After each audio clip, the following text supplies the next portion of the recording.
Kalau di PK ini sepertinya nggak mungkin, Mbak Mona. Karena di PK ini kan hukum acara luar biasa ya. Kami ini yang proaktif selaku pengaju ya, dalam istilahnya pemohon atau pengaju, kami ini harus membuktikan, kami yang harus menghadirkan bagaimana kami mau meminta penyidik kalau dia nggak mau datang, kami mau minta Tapi sudah ada upaya untuk memanggil, untuk mengundang Pak Jutek. ya kalau menurut saya sih ya kita karena tahu pasti nggak datang ya, jadi Jadi kita tidak sih belum diundang ya? pernah ya. Oke, Ya belum dicoba kita tapi coba. berarti Pak Jutek.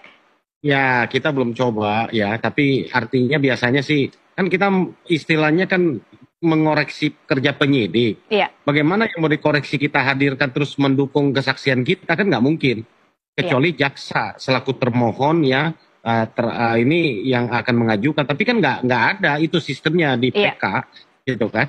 Jadi Mbak Mona, saya hanya mau sampaikan gini. Tasya Pak Kalau Jutek. ditanya Mbak Tasya, Iya, sorry. Mbak Tasya, sorry.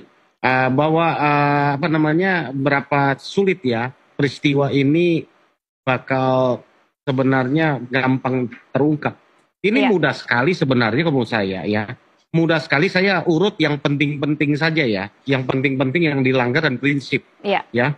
Yang tadi disampaikan Pak Kudri tadi, itu dihadirkan beliau sudah katakan. Bagaimana mungkin orang ditangkap dulu hanya berdasarkan kesaksian, terus disiksa, mengaku, baru dibikinkan LP, malam itu langsung kilat, tanpa ada pemanggilan pemeriksaan barang bukti lain, tanpa ada olah TKP lain, lalu langsung bikin LP, naik penyelidikan, tanpa gelar mungkin, ataupun ada gelar mungkin Epres, jam 2 subuh udah tersangka diperiksa, jam 3 subuh udah tersangka, besoknya foto udah beredar babak belur. Satu, iya, ya kan? Ini yang saya bilang ke ini. Yang kedua, mereka tidak didampingi pengacara, penasihat hukum. Ya, padahal itu prinsip 114 KUHP dan pasal 56. Itu yang selalu kami persoalkan. Kalau menurut itu tidak dilakukan, Mahkamah Agung sudah berapa kali memutus bebas. Harusnya kalau Mahkamah Agung konsisten, nggak usah periksa capek-capek PK ini. Ya udah jelas kok. Kemarin kami hadirkan Pak Yogi juga. Dia mendampingi mulai tanggal 26 September. Ditangkap 31 Agustus. iya, Ya, nanti besok Bu Titin kita mau tanya yang Saka. Saka itu karena duluan sidang pasti mungkin lebih cepat dia. Artinya dari tanggal 31 Agustus itu nggak ada siapapun yang mendampingi. Itu dua, yang prinsip ya. Tiga, barang bukti nggak ada. Barang bukti yang mengarah langsung direct evidence itu nggak ada Mbak. Ya, sama sekali nggak ada. Coba ditunjukkan kecuali visum dan kesaksian Dede Naib. Ya kan? Yang lain nggak ada. Gitu loh, iya. bajunya bekas tanah ada nggak? Bekas luka ada nggak? Bekas darah ada nggak? Batu yang bekas ditimpuk ada nggak batu? Kemudian pisau yang dihadirkan. Ya itu yang saya bilang, bayangkan samurai loh. Ya, panjang pendek. Jadi mandau ukuran 70 cm. Lucu, itu tiga. Ya, itu menurut saya prinsip ya, yang artinya barang bukti, tidak didampingi PH, proses penyidikan yang salah. Ini yang prinsip loh. Iya. Ya kan? Nah, ini mau apa lagi menurut saya coba? Ya kan, belum lagi keterangannya hasil penyiksaan. Udahlah, menurut saya sih, apalagi hari Jumatnya ada kejutan, ya mudah-mudahan. Ya kan nanti, kan kami sampaikan kan, harusnya besok ya, tapi kami akan mohon karena belum selesai kami akan ekstrak, ya Oke. ada barang bukti baru. Baik, Ya, untuk kami permohonan akan hari kita Jumat hadirkan. itu Pak Jutek sidang di TKP, apa yang ingin Anda tunjukkan dari lokasi nanti?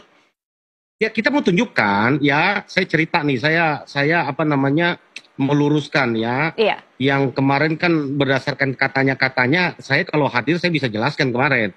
Ya dibilang depan steam mobil, tempat cuci mobil itu ada warung, disitulah mereka nongkrong. Betul, kalau warung itu dengan depan steam 6 meter cuma nyeberang jalan, iya. Ya, warung yang dimaksud itu bukan warung rokok, tapi warung nasi kuning. Dari warung nasi kuning itu ke tempat mereka nongkrong memang nggak terlalu jauh, 20-30 meter. Ya, iya, tapi ketika dibilang warung rokok, maka warung rokok itu ada dua saat itu. Bisa dilihat di Google. Ya, saya rasa itu gambar Google masih ada tahun 2016, 2017 ya, gambar jalannya karena saya lihat juga dari situ. Ya, saya bisa share, saya bisa lihat. Ya, itu ada dua warung rokok.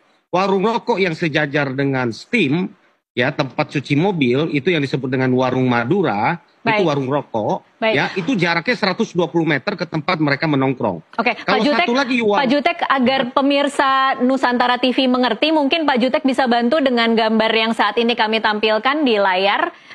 Warung yang Anda sebut yang berwarna apa, Pak Jutek? saya nggak, tempat cuci mobil tuh yang merah ya. Tempat cuci mobil itu yang merah, iya. Yang hijau itu SMP. Yang dibilang warung Madura itu di depan steam mobil itu bukan warung Madura, itu warung nasi kuning. Warung Ya, nasi kuning sekarang tuh pun yang masih ada. warna kuning. Biru Oh, yang A, itu. yang biru. Oke, itu warung nasi kuning. Ya, itu warung nasi kuning ya. Gitu.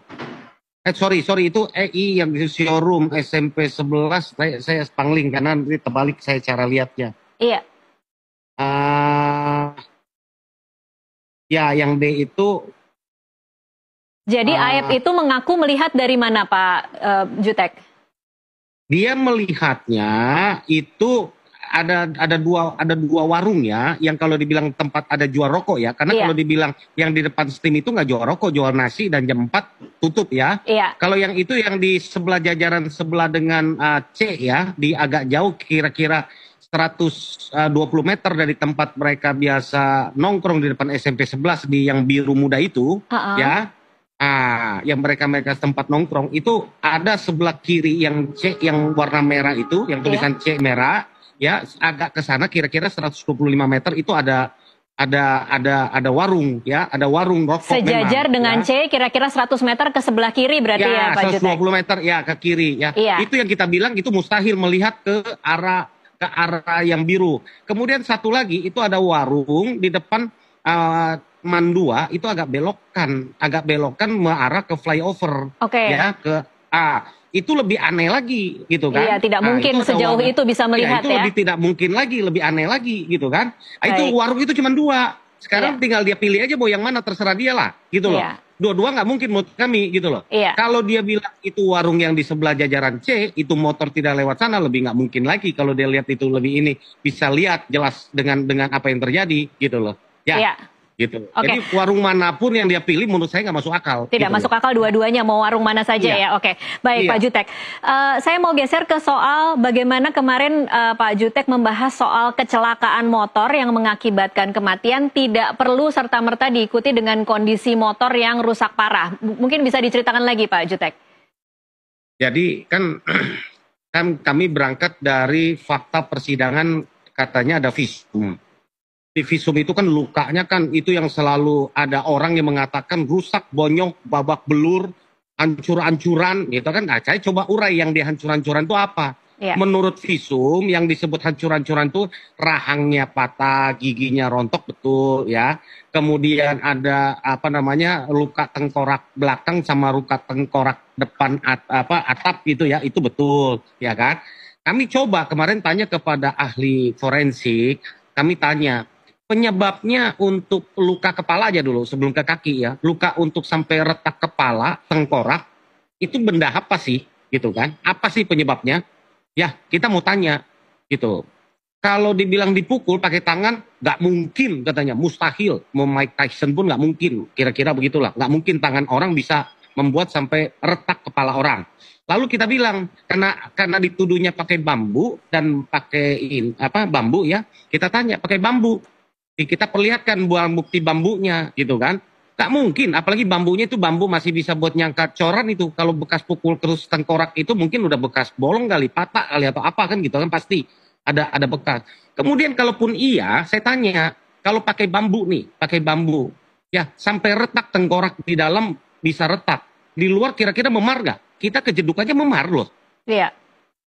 Ya kan? Mungkin nggak tanpa ada luka luar gitu kan? Itu pertanyaan kita. Kalau ada luka luar kan nggak mungkin terlewat sama dokter di rumah sakit Gunung Jati. Itu logika yang kami bangun aja gitu loh. Ya kan? Artinya dokter sampaikan kenapa bisa ada luka dalam? Bisa katanya. Kalau ada benturan yang sangat keras, apalagi itu masih ketutup helm dia kan gitu kan cara ininya. Oh bisa, rupanya sangat keras. Kenapa helmnya tidak pecah?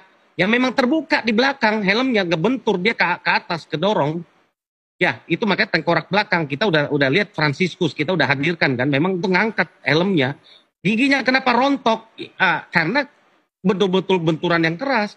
Kita tanya, kalau orang itu dipukul giginya, itu pasti harus copot semua, nggak mungkin giginya patah tengah gitu loh. Cobain aja.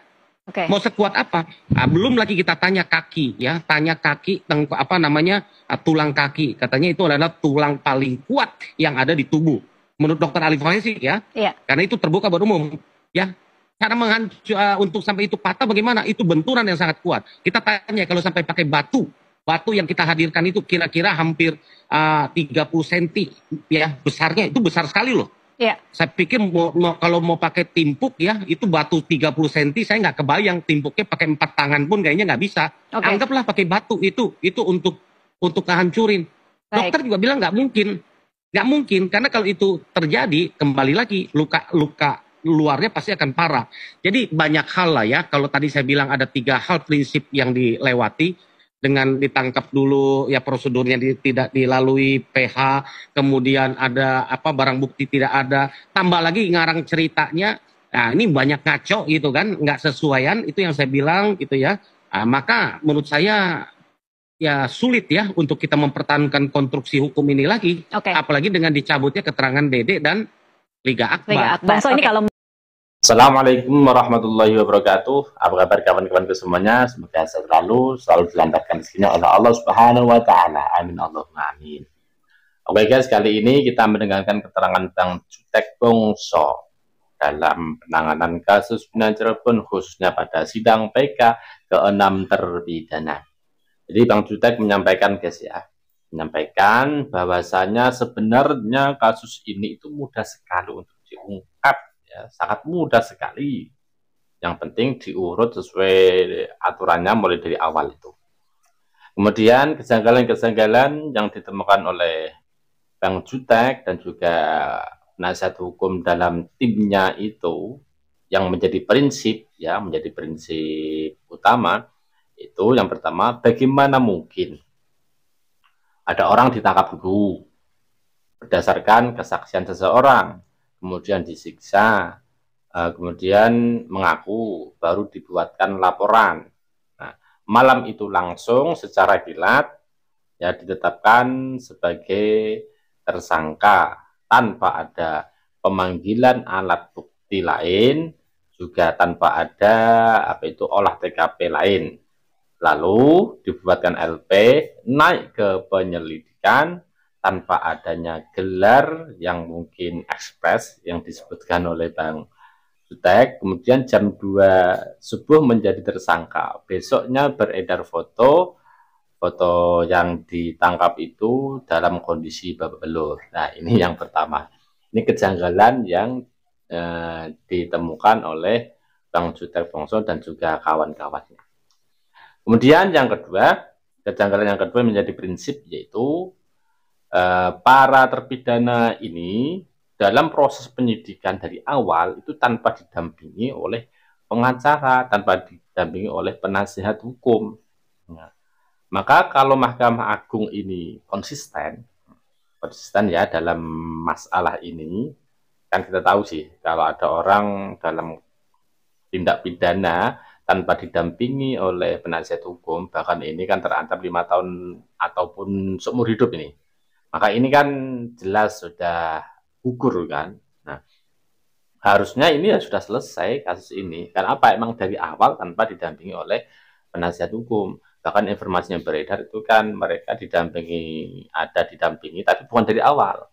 Dari awal, tapi dari persidangan. Padahal sebelum persidangan ada penyidikan, ada bikin BAP dan sebagainya. Ini mereka tidak didampingi oleh penasihat hukum. Menurut informasi yang beredar. Maka kalau ini terjadi benar, ya, benar-benar terjadi dari awal mereka tanpa didampingi oleh penasihat hukum, ini harusnya sudah selesai. Menurut aturan yang ini harusnya sudah selesai. Harusnya bebas dong. Harusnya bebas. Yang nomor 3. Kemudian barang bukti itu enggak ada. Ya, jadi barang bukti yang mengarah langsung dalam tuduhan-tuduhan tersebut, dalam dakwaan-dakwaan tersebut, itu tidak ada kecuali kesaksian Dede dan juga Aep. Ya kita semuanya sudah sering mendengar sih untuk barang bukti kan agak lucu-lucu juga barang buktinya itu ya. Bambunya mana kan. Kemudian ada lagi mando, mando ada tapi samurainya mana. Ini banyak kejanggalan-kejanggalan yang dianggap nggak masuk logika, yang harusnya sudah selesai kasus ini, artinya sudah terungkap lah harusnya gitu. Dan itu adalah termasuk kejanggalan-kejanggalan yang prinsip, artinya yang pokok ya. Kalau ini sudah dimunculkan 3 ini, otomatis kan harusnya kasus ini sudah selesai lah, nggak perlu dibahas terlalu jauh harusnya, guys, menurut Bang Jutek Bongso. Kemudian berbicara dalam kesaksian Aep, itu artinya si Aep kan melihat dalam jarak pandang 100 meteran. Kemudian dalam keterangannya Bang Jutek Bongso, ya mungkin Bang Jutek ini sudah mengecek lokasi. Menurut Bang Jutek itu sangat mustahil sekali dari posisinya Aep untuk melihat jarak jauh segitu dari lokasi TKP, itu sangat mustahil sekali menurut Bang Jutek ini. Karena emang kondisinya sangat jauh, lebih-lebih malam hari, lebih-lebih pencahayaannya itu kurang. Wah, ini masuk akal juga, guys. Seumumnya manusia, ada kata siang pun, siang. Ketika memandang dalam jarak 100 meter. 100 meter itu ya kesulitan juga. Umumnya normalnya manusia. Sekarang malam, kondisinya malam, kemudian gelap pula. Waktu itu 2016 itu gelap. Kalau mungkin sekarang sudah terang, tapi kalau waktu itu gelap. Nah, inilah kesaksian Aep ini dianggap kesaksian yang tidak masuk akal juga menurut tim penasihat hukum dari ke-6 terpidana ini. Jadi ya menemukan kejanggalan lagi ya juga janggal. Maka dalam hal itu, maka banyak hal yang mana ada prinsip-prinsip yang ditinggalkan yang sudah disebutkan tadi.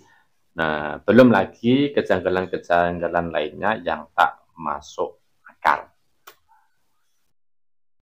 Mengamati dari keterangan Pak Muzakir kemarin bahwa pelaku penyerta tidak bisa dihukum kalau pelaku utama tidak ditangkap atau tidak diadili, atau bahkan hari ini kita sudah bisa mengambil kesimpulan awal bahwa bahkan pelaku utama itu fiktif. Nah, artinya Anda sudah cukup sangat optimis, Pak Jutek, bahwa PK ini akan bisa dengan mudah dikabulkan?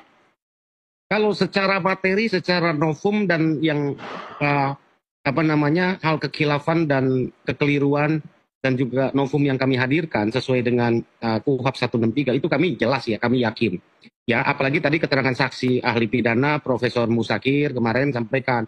Saya sampai ibaratkan, saya tambahkan di sidang tersebut kemarin, ibarat orang dituduh mencuri, yang menampung barang curiannya ditangkap, tapi orang yang mencurinya tidak pernah ketangkap, bahkan diduga fiktif. Saya mau tanya, barang yang dibilang itu terus orang dihukum atas penada itu bagaimana?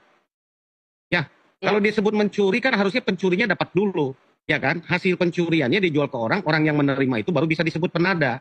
Ya, kalau sekarang penadanya dihukum, ya, yang menampung hasil kejahatannya dihukum, gitu kan, saya ibaratkan begitu. Pelaku utamanya enggak ketemu, bahkan hilang, enggak pernah ketangkep. Gimana kira-kira adil enggak? Kan gitu kan? Nah, ini yang saya ibaratkan, pelaku utama, aktor intelektual dari 340 pembunuhan berencana, ini enggak pernah tertangkap, bahkan kesan fiktif. Ya, dinyatakan tidak. Dan ingat loh bahwa Andi ya, yang ini yang katanya menyebarkan SMS dari Sudirman. Pada Andi itu orangnya ada apa enggak? Dari hutan mana dia? Enggak, sampai sekarang enggak jelas. Iya. Ya, sekarang berarti kalau memang itu enggak ada pelaku utama, di mana merencanakannya? Ya, di mana kapan mereka merencanakannya? Itu hanya berdasarkan SMS katanya. Ke Sudirman ditunjukkan ke Andi tunjukkan ke teman-teman. Sekarang ini semua yang dihukum itu enggak kenal siapa itu Andi. Iya. Lah, terus di mana? Ya, apalagi Andi yang disebut dengan Dani, dengan Peggy berperan besar membawa tubuh Vina ke mana? Kembali ke flyover yang membonceng tubuh mereka yang sudah tidak bernyawa si Peggy itu. Ya, pertanyaannya bagaimana? Apa terbang? Gitu kan. Jadi jalan cerita itu udah ada lagi, udah gitu loh. Ya. Jadi itu yang saya bilang, ini harusnya sudah runtuh ya. Dari saksi mencabut yang menyatakan tidak ada, barang bukti tidak ada, prosedur yang dilalui awal melakukan penyidikan ini salah, tidak didampingi PH, Ya kan? Orang disiksa dulu baru mengaku, lalu sekarang barang apa TKP juga tidak berkesesuaian dengan apa yang diukarkan. Sekarang berubah-ubah, kan bingung sendiri dia sekarang. Makanya pengacaranya bingung sendiri. Warung jadi 6 meter, jadi 220, kan nggak ada cerita lagi, Iya. gitu kan? Yang itu loh. Baik, Pak Jutek, tapi kalau kemarin kami mendengarkan keterangan dari kuasa hukum Ibtu Rudiana di sini, mereka masih sangat yakin bahwa itu pembunuhan. Mereka punya foto-foto kondisi korban dengan versi yang memang jauh lebih parah dengan versi yang kita lihat dari tim kuasa hukum 6 terpidana. Kemudian bahkan kita melihat kan memang perbedaan foto itu kalau dari tim kuasa hukum 6 terpidana kondisi korban cukup bersih, sementara dari tim kuasa hukum Ibtu Rudiana terlihat kondisi yang cukup parah seperti dipukuli. Nah, komentar Anda seperti apa, Pak Jutek? Saya harus tanya dia gambar di mana, nanti ketemunya siapa tahu saya mau ikutan itu cara rekayasa ininya fotonya di mana. Ya, karena yang kami ambil itu adalah foto orang yang adil di rumah sakit dari temannya Eki, temannya Vina. Itu mereka nggak kenal dari pengacara. Kalau itu hadir ada foto lain, itu kan sulap lagi nanti, Mbak. Baik. Ya, jadi banyak hal lah, sudah lah, nggak apa-apa aja, berkoar-koar aja, bilang aja mereka ini nggak apa-apa. Kita capek kita untuk apa? Untuk membantah-bantah. Ya saya hanya ingin membuktikan, saya hanya menghadirkan jalan cerita yang benar, gitu kan. Ya. Ini loh faktanya. Ya, bahwa ini mereka ini dari proses pertama salah, barang bukti nggak ada, mereka tidak dampingi, mereka disiksa. Sekarang bingung sendiri. Kenapa? Mengarang cerita yang tidak benar. Apalagi sekarang kalau nanti di TKP nanti hari Jumat, Mbak. Ya. Nah, coba nanti datang, kita akan tunjukin sama hakim, coba di mana muternya, di mana berencananya. Coba mungkin nggak, terus diperkosa di tempat kayak begitu, mungkin nggak kondisinya dipakein lagi bajunya terus begini kondisinya, terus dipakai semua bersih, terus kayak ini mungkin nggak. Ini berarti hari Jumat itu akan ada seperti semi rekonstruksi begitu ya, Pak Jutek? Ya kita harapkan begitu, kalau dikabulkan ya, kalau dikabulkan. Oke. Ya kalau kita bermohon. Baik, kalau untuk besok rencananya akan ada saksi Ibu Titin Prialianti, kuasa hukum dari Saka Tatal dan juga Sudirman. Itu kira-kira apa yang nanti akan Anda hadirkan, pernyataan-pernyataan apa yang diharapkan?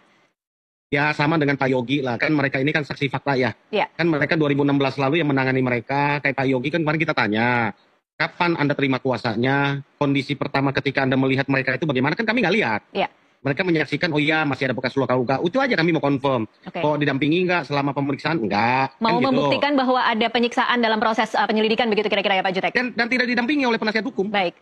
Selama proses itu aja kita membuktikan. Karena kalau menurut itu aja, menurut jurisprudensi Mahkamah Agung, ya jurisprudensi ada sesuatu yang pernah diputus oleh Mahkamah Agung. Kami hadirkan begitu banyak.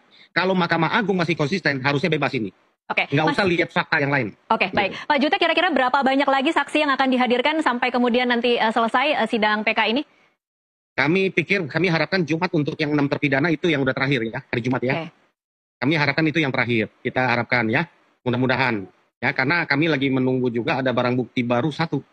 Ya, biar nggak berkoar-koar, katanya itu ekstraksi temunya dari mana, ini dari mana, karena kami bukan tukang sulap, kami harus buktikan dari mana itu gitu loh. Oke, jadi ada satu barang bukti yang baru lagi berarti ya Pak Jutek. Iya, mudah-mudahan ya. Terakhir Pak Jutek, untuk PK Sudirman seperti apa? PK Sudirman besok mulai sidang, biasa pembacaan memori PK. Ya, kami akan membacakan memori PK, peninjauan kembali. Lalu nanti kita lihat tanggapan dari termohon ya. Walaupun dibilang nggak ada, tapi karena diminta aja begitu oleh Pengadilan Negeri Cirebon, ya kami ikuti saja. Gitu kan, kami udah protes, tapi kan keputusannya ada di Pengadilan Negeri Cirebon ya, selaku ini. Ya, jadi semacam pengulangan sebenarnya ya Pak Jutek? Ya, untuk Sudirman ini agak spesifik ya, agak spesial dia. Karena yang selama ini kita teriak-teriak sama dia kan. Nah, nanti mungkin agak beda lah. Seperempatnya lah beda. Oh, seperempatnya beda. Oke. Baik, kita sama-sama saksikan nanti seperti apa Pak Jutek. Tapi terima kasih untuk waktunya bersama kami di NTV Prime. Kita akan sama-sama saksikan bagaimana jalannya sidang lanjutan besok. Kemudian berbicara masalah pelaku utama. Jadi Bang Jutek itu menyampaikan pernyataan dari saksi hukum ahli hukum pidana ya, menyampaikan. Jadi kalau saksi utama atau pelaku utama sebagai otak utama itu tak ada, bahkan fiktif, kan nggak mungkin si orang-orang ini ikut, nggak mungkin juga orang-orang ini langsung bisa masuk penjara kalau pelaku utamanya tak ada. Dan padahal kan di BAP itu pelaku utamanya orang-orang yang tak ada ini. Bahkan ada yang waktu itu ketangkap akhirnya kebebas lagi kan, yaitu Peggy sebagai otak utamanya juga, tapi ketangkap kemudian lolos lagi. Ya kemudian DPO ini yang dua kan sampai sekarang nggak ada tuh, Sampai sekarang nggak ada, bahkan disebut fiktif. Kenapa kok disebut fiktif? Ya, karena emang sampai sekarang nggak pernah ada, nggak pernah ditangkap. Bagaimana mungkin DPO-nya tak ada, pelaku utamanya tak ada, kemudian orang-orang ini menjadi masuk penjara gara-gara perilaku orang yang tak ada. Ya masuk akal juga, guys. Masuk akal juga. Maka yang dibilang Bang Jutek tadi, semua ini harusnya sudah runtuh ya. Jadi nggak perlu habisin waktu lah ibaratnya, nggak perlu habisin waktu tenaga untuk membahas ini. Ini harusnya sudah runtuh. Maka beliau Bang Jutek menambahkan lagi, maka pengacara-pengacara di pihak Rudiani itu kan sedang bingung. Bingung mau ngomong apa lagi. Malah mengatakan, ada yang mengatakan itu Ilyas Sarif itu kan jaraknya 6 meter. Itu mau jadi pesulap atau gimana kan gitu. Jarak dari air berdiri sampai ke lokasi TKP itu 6 meter. Itu dari mana lagi? Yang unik lagi. Aduh. Kayak jadi pesulap aja guys ya. Pesulap. Ya mungkin itu kan karena usaha mereka untuk membela kliennya. Jadi ya sah-sah aja. Mereka mau berstatement kayak apa, sah-sah saja. Yang penting nanti kan semuanya kan diputuskan oleh hakim ya, oleh Mahkamah Agung gitu. Intinya jadi silakan aja ya, pengen berkuar-kuar seperti apa, pengen berstatement seperti apa, boleh-boleh saja. Pokoknya nanti kan semuanya kan lewat peraturan hukumnya sih. Peraturan hukum, persidangan, kemudian nanti diputuskan oleh Mahkamah Agung. Semoga aja semuanya mencari kebenarannya, bukan mencari pembenaran. Oke, gimana tanggapan teman-teman? Masuk akal atau gimana? Silakanlah komentar yang bijak aja. Terima kasih. Assalamualaikum warahmatullahi wabarakatuh.